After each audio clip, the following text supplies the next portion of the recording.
Buenas tardes from Austin, Texas. I'm afraid I must begin with an apology. This talk is about an important work, Soweto Guernica, created by Black British artist Donald Rodney.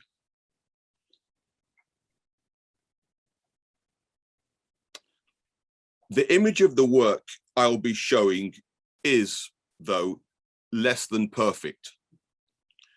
I have several images of the piece, and the one I'll be showing is by far the best one. Unfortunately, at the present time, the original work itself appears to be lost, meaning that no good image of the work can be made or located. Soweto Guernica brought together two iconic works, referencing two markedly different 20th century murderous episodes of brutality and inhumanity.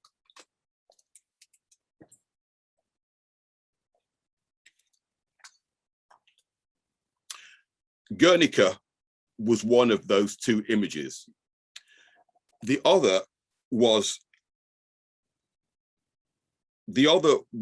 an image of Hector Peterson, a young South African schoolboy, barely in his teens, who was one of the first school children to be shot and killed during the Soweto uprisings of 1976, when South African police opened fire on Black students protesting against being taught in Afrikaans, considered by many Black South Africans as the language of apartheid itself, the language of degradation, the language of inferiority, and the language of subservience.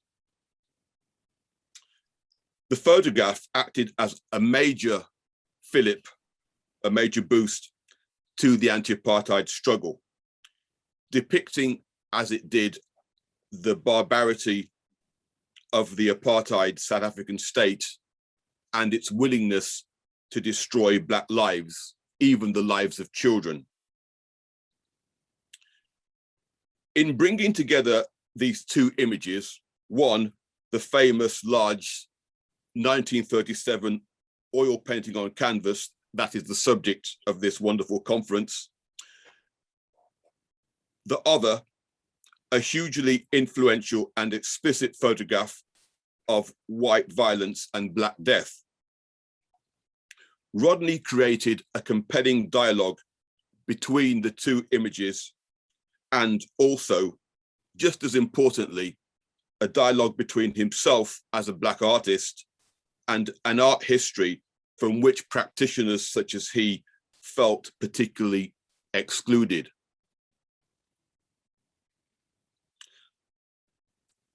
But there was, of course, so much more to Soweto Guernica than this.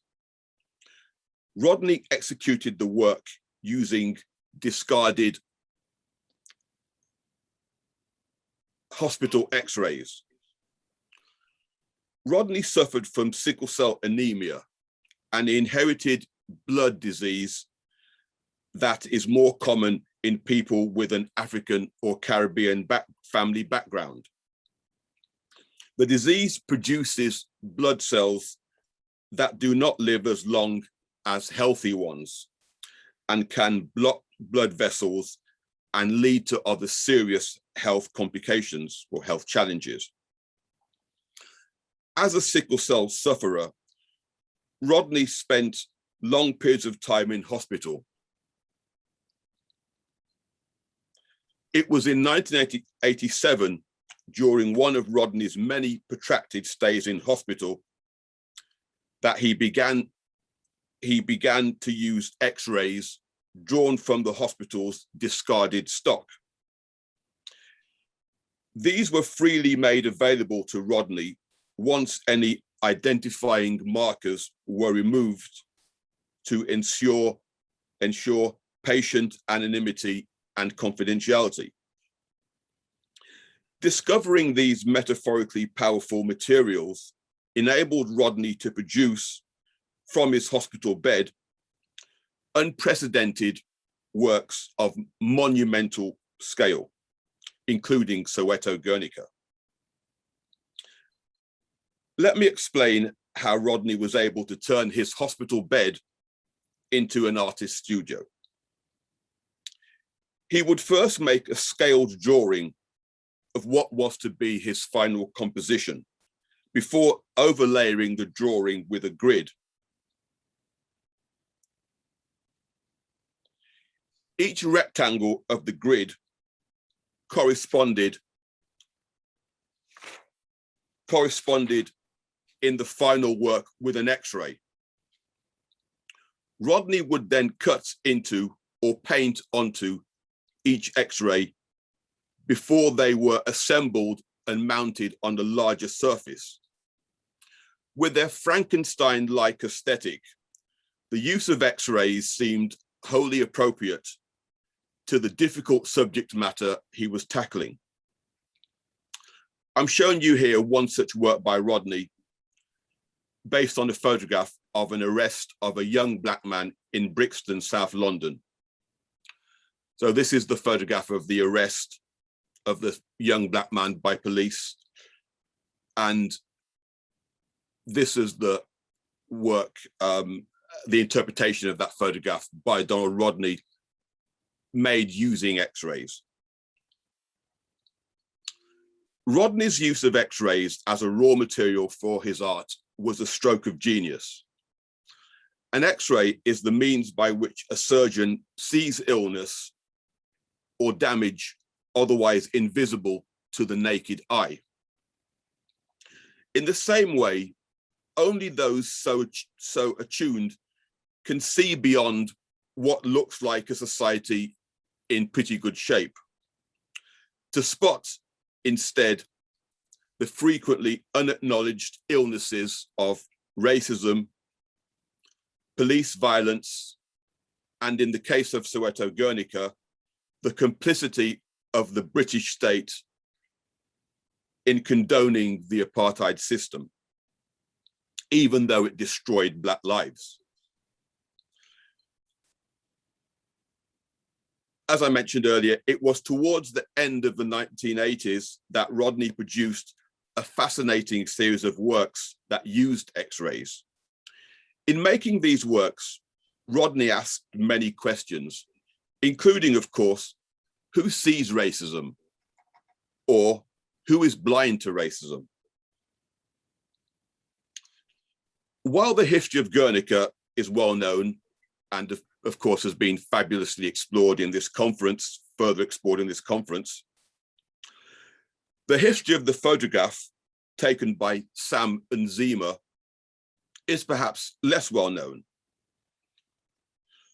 On the morning of 16th of June, 1976, Black school children in the town or township of Soweto began a protest against being educated in Afrikaans, which, as mentioned earlier, they regarded as a language which inscribed them with inferiority. I apologize, this is a poor slide, but it's a sign from the 1976 protests against Afrikaans, and you see it reads, "To hell with Afrikaans." Incidentally, the name Soweto was an abbreviation of Southwest Township. So S-O-W-E-T-O, the first two letters of Southwest Township are put together to make the word Soweto. On account of Soweto being located in the southwest of Johannesburg, one of the largest cities in South Africa. It is estimated that 20,000 students from schools across Soweto took part in the protests. The protests were met with unbelievable barbarity, with the full force of one of Africa's most militarized police forces unleashed with extreme prejudice on protesting school children. The protests lasted several days, and by the time they ended, an estimated several hundred people, a great many of them school children, had been brutally killed. Many more were wounded or maimed.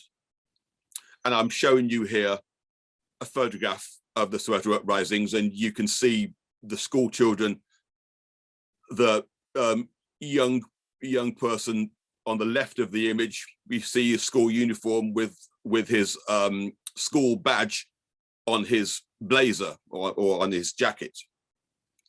We see also one or two of the protesting school children using the lids of trash cans in a somewhat futile attempt to protect themselves from the bullets fired at them. It was, though, the killing of Hector Peterson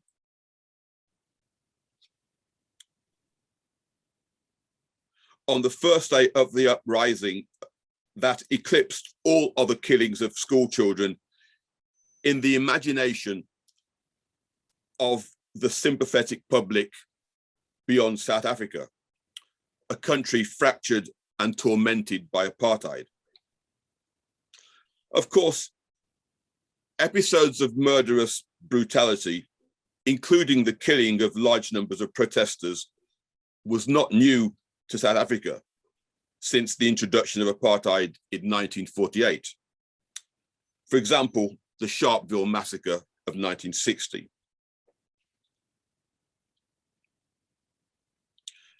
I'm showing you here a photograph of an anti-apartheid demonstration held in Trafalgar Square, London in 1970 on the 10th anniversary of the Sharpeville Massacre. Though the Soweto uprising was still 6 years away, this protester carries an effigy of a slain Sharpeville protester. In some respects, the image bears a striking resemblance in its composition to the Sam Nzima photograph. The Soweto uprising represented, at the time, the latest bloody and violent episode in the anti-apartheid struggle. Hector Peterson, as I've mentioned, was the first child to die on that fateful day of 16th of June, 1976. Fortuitously, Black South African photographer Sam Nzima was on hand to photograph the fatally wounded Peterson, who, as mentioned, was little more than 12 years old, being carried by an older young man, Mbaisa Markubo, and I'll return to the image in a moment, with Peterson's distressed 15-year-old sister, Antoinette, running alongside. The image was in many ways somewhat surreal. Unsurprisingly, Nzima's photograph has endured and quickly established itself as the one single image that most represented the brutality of apartheid. Also, not surprisingly, the image became the centerpiece of the memorial to Hector Peterson erected in 2002.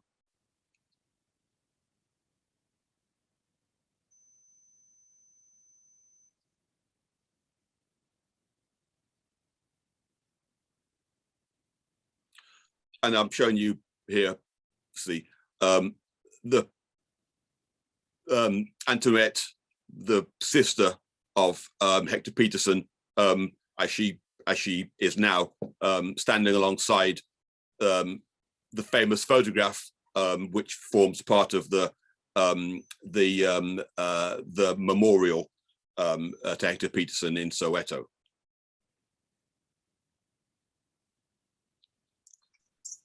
In Soweto Guernica, Rodney places his version of Nzima's photograph in the center of Guernica, or his interpretation of Guernica, thereby creating an equivalence between the bombing of the Basque town in April 1937 during the Spanish Civil War and the murder of Black South African school children nearly 40 years later. The story behind Guernica is well known, or relatively well known, and it's been a privilege to listen to such stellar speakers further expound on Guernica in this conference. Rodney, though, wanted to ensure or help ensure that the murder of Black school children in Soweto was also a more widely known atrocity. Everyone here obviously knows about the bombing of Guernica. How many of us, though, know about the slaughter of school children in Soweto? Soweto Guernica was an extraordinary work for a number of reasons. These reasons included the ways in which, from his hospital bed, Rodney was able to match the scale of the original painting, or seek to match the scale, or seek to match the monumental scale, composition, and indeed complexity of the original painting, meter for meter, square meter for square meter. Though it's not visible in the image I'm showing here, below Soweto Guernica, Rodney had installed a large label, also made of X-rays, which read, and I'll show you this now. I mean, we might return to this image, which is of course the centerpiece of my talk. Rodney had installed a large label, also made of X-rays, which read, Guernica, post-mortem, reclaiming the image, X-ray, Soweto. Each of these sections of the title meant a great deal. Post-mortem, or post-mortem examination, is a noun with a double meaning. On one hand, it can be an analysis, I beg your pardon. On one hand, it means an examination of a dead body to determine the cause of death. But a post-mortem can also be an analysis or discussion of an event held soon after it occurred, especially in order to determine why it was a failure or why an event had gone wrong. Both of these readings applied directly to aspects of Soweto Guernica. I'm just going to return to Soweto Guernica briefly. I'd like to consider what it means to reclaim an image. As I mentioned earlier, Rodney created a dialogue between himself as a Black artist and an art history from which practitioners such as he felt particularly excluded. One consistent strategy used by artists who had been left out of art history was to co-opt, utilize, reinterpret, or sample highly familiar and recognizable iconic art historical works, in large part as a way of inserting themselves into an art history from which they were, in many respects, otherwise absent. I earlier showed you this image as a way of explaining how Rodney produced monumental works from his hospital bed. Some of you may have noticed in the left side of the drawing an image of Frida Kahlo's 1944 painting, Broken Column. And here I'm showing you Rodney's interpretation of Broken Column. The work in question was Britannia Hospital 3, which is this work here, which made strong use of Broken Column, as you can see in the left side of the work. Time and again, Rodney's practice sampled well-known works. In the case of Frida Kahlo, this was an artist he sampled time and time again. In large part, his was an empathetic use of Kahlo, both artists perhaps seeking to visualize the pain of a damaged body, Kahlo's and Rodney's respectively, of course. Rodney clearly had specific reasons for using Guernica on account of its complex depictions of death or life and death. Rodney was, though, by no means the only Black artist to use this strategy of utilizing iconic works from art history, some problematic works, that is. I should add, of course, that this was much more than simple sampling or co-opting. The use of famous artworks from history also represented a determination to offer a critical reading of the original work.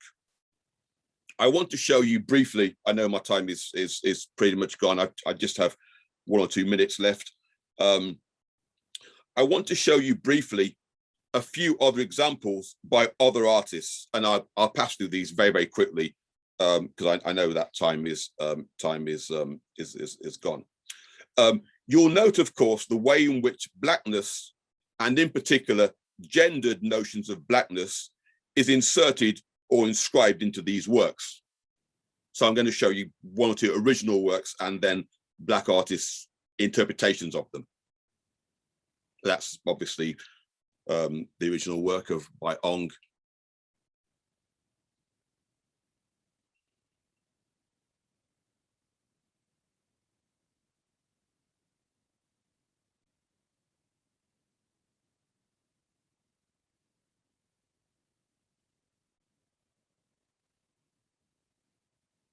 And that's obviously the original work of Manet's.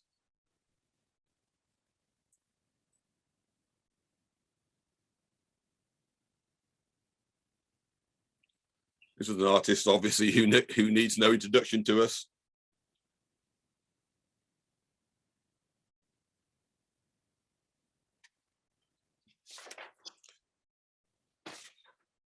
Thus, challenging so what these artists are doing, challenging the absence of Blackness, not only in these paintings, but the absence of Blackness from art history itself. These artists make spaces for themselves in art historical pieces and in art history itself. This was, of course, the strategy enacted by Donald Rodney. I would like to end by referencing 2 final points. One, that Sam Nzima's image lived on in posters and other ephemera, including record sleeves. It also lived on in artwork other than Soweto Guernica. In 1983, while I was in my final year of art school, I made How Much Longer, You Bastards, which utilized a block of 24 details of Nzima's photograph, each slightly different from the other. And that's the larger work. The other point I'd like to make, and forgive me if this has already been mentioned in the conference, I don't think it has. I've listened to as much of the conference as I was able to. But the other point I'd like to make is that Soweto Guernica was not the first time that Guernica had been put into explicit dialogue with a Black artist's work. You'll recall perhaps that it was used in the opening scenes of Julian Schnabel's 1996 film Basquiat. If there was more time, I would have shown this clip. But obviously those of you who have seen Basquiat will be aware of this scene at the beginning of the film when a young Basquiat accompanies his mother to the Museum of Modern Art to look at Guernica.